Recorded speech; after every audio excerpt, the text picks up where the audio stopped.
ચાલો tomato ketchup બનાવવા માટે આપણે 1 કિલો ટમેટા લઈ લીધા છે। ટમેટા આપણે આ રીતે લાંબા હોય એ લેવાના છે, ગોળ અને જે દેશી હોય એ નથી લેવાના।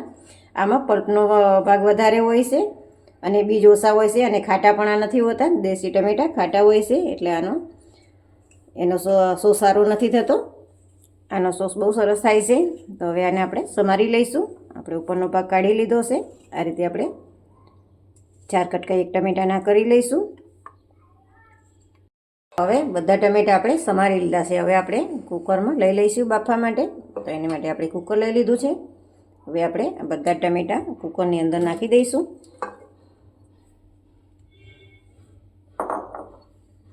હવે આપણે 2 ચમચી જેટલું જ આમાં પાણી નાખવાનું છે, વધારે નથી નાખવાનું। ચલો હવે આપણે સોસની અંદર નાખવા માટે આપણે તજ લીધા છે, લવિંગ લીધા છે, જીરું લીધું છે અને આપણે કાળા મરી લીધા છે। જીરું ચપટી લીધું છે, કટકોક આપણે તજ લીધું છે અને કાળા મરી આપણે 5 નંગ લીધા છે અને તજ પણ આપણે 5 નંગ લીધા છે। ચલો હવે આપણે કોટનનું આ કપડું લીધું છે, એની અંદર આપણે આ બધી વસ્તુ નાખી દઈશું। કપડું આપણે ધોઈ અને સ્વસ્થ કરી અને લીધું છે। હવે આપણે આની પોટલી વાળી લેવાની છે।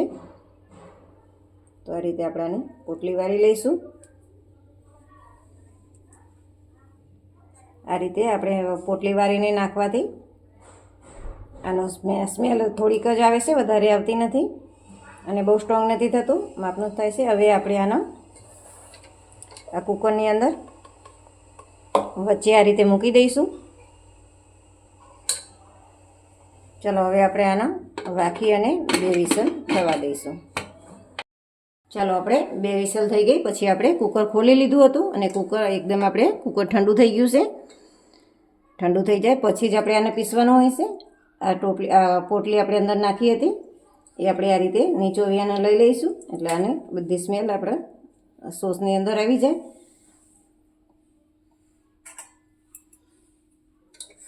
હવે આપણે આને પીસવા માટે મિક્સરનો મોટો જાર લીધો છે, એમાં આપણે અડધું 2 વાર કરી નાખી દઈશું અને આપણે પીસી લઈશું। એકદમ હાવ ઠંડુ થઈ જાય પછી જ આપણે પીસવાનું છે। ચલો આપણે પહેલું એકવાર પીસી અને ગાળી લીધું છે, હવે આપણે આ બીજી વારનું પણ ગાળી લઈશું।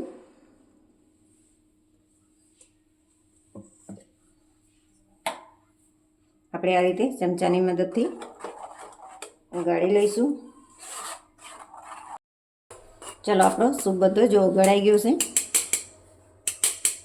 જો રેસા બધા બીજ અને રેસા બધું ઉપર આવી ગયું છે અને આપણે પલ્પ બધો સરસ ગળાઈ ગયો છે। જો આ રીતનો કટ થઈ ગયો છે સરસ।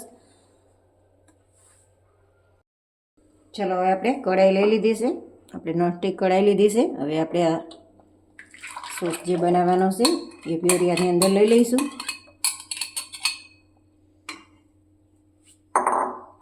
ચાલો હવે સોસ બનાવવા માટે આપણે સગડી પર કઢાઈ મૂકી દીધી છે। હવે આપણે આ રીતે સખત હલાવ્યા કરવાનું અને આપણે 25 થી 30 મિનિટ સુધી આ રીતે હલાવ્યા કરશું। સોસ જ્યાં સુધી કટ ના થાય ત્યાં સુધી આપણે હલાવ્યા કરવાનું છે। આપણે 10 મિનિટ જેવું થયું છે અને જો આપણે થોડો કટ થવા આવ્યો છે તો હવે આપણે આ ટાઈમે ખાંડ નાખીશું। ખાંડ આપણે અડધી વાટકી લીધી છે। ખાંડનું પાણી જે વળે એ બધું બળી જાય ત્યાં સુધી આપણે આ રીતે સખત હલાવ્યા કરશું। ચલો હવે આપણે આંબલીનો પલ્પ નાખી દઈશું, કારણ કે એનું અને ખાંડનું પાણી હોય બધું એક જ હારે બળી જાય।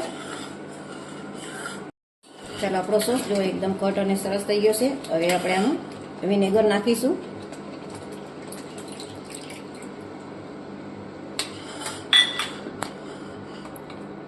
લાલ મરચું નાખીશું, તમારા સ્વાદ પ્રમાણે તમે લાલ મરચું નાખી શકો છો। અડધી ચમચી જેટલું નાખ્યું છે। સ્વાદ અનુસાર આપણે મીઠું નાખીશું। આપણે 10 મિનિટના ગેસથી જ આપણે નાખવાનું છે। આપણે પહેલાં આપણે ગેસ ઉપર કઢાઈ મૂકી હતી એ પછી આપણે 10 મિનિટ આપણે ચલાવ્યા કરી હતું સખત, પછી આપણે 10 મિનિટ પછી આપણે આંબલીનો પલ્પ અને ખાંડ નાખી હતી અને પછી આપણે 10 થી 12 મિનિટ આપણે થવા દીધું હતું કૂક અને પછી આપણે મરચું અને મીઠું અને વિનેગર નાખ્યું છે। વિનેગર અને આંબલી નાખવું એકદમ ઓપ્શનલ જ છે।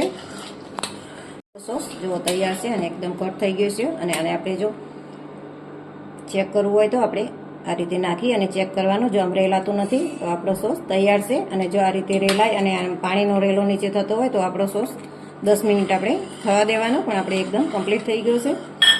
હવે આપણે ગેસ બંધ કરી લઈશું અને આપણે આને ઠળવા દઈશું. પછી જ આપણે કન્ટેનરમાં ભરીશું. થઈ ગયો છે જો એકદમ આપણો કન્ટેનરમાં ભરે એવું ઠંડુ થઈ ગયું છે. અને કલર તો જો એકદમ લાલ બહુ સરસ થયો છે. આમાં કોઈ પણ જાતનો કોઈ કલર આપણે મિક્સ નથી કર્યો, એકલા ટમેટાનો જ છે. તો ચાલો હવે આપણે આ કન્ટેનરમાં ભરી લઈશું. ચલો આપણે સોસ આમાં ભરી લીધો છે. આપણે આ પ્લાસ્ટિકની બોટલ લીધી છે કારણ કે આ થોડો સોસ છે એટલે થોડાક સમયમાં જ પતી જવાનો છે. અને જો તમારે વધારે સોસ બનાવવાનો હોય તો આ રીતે સોસનો બોટલ આવે છે કાચનો, તો આ કાચના બોટલમાં ભરવો તો વધારે સમય સુધી આમાં સારો રહેશે. જો તમને આ વિડીયો ગમ્યો હોય તો લાઈક કરો, શેર કરો અને સબસ્ક્રાઈબ કરવાનું ભૂલતા નહીં. આજે આપણે બનાવીશું ટોમેટો કેચઅપ.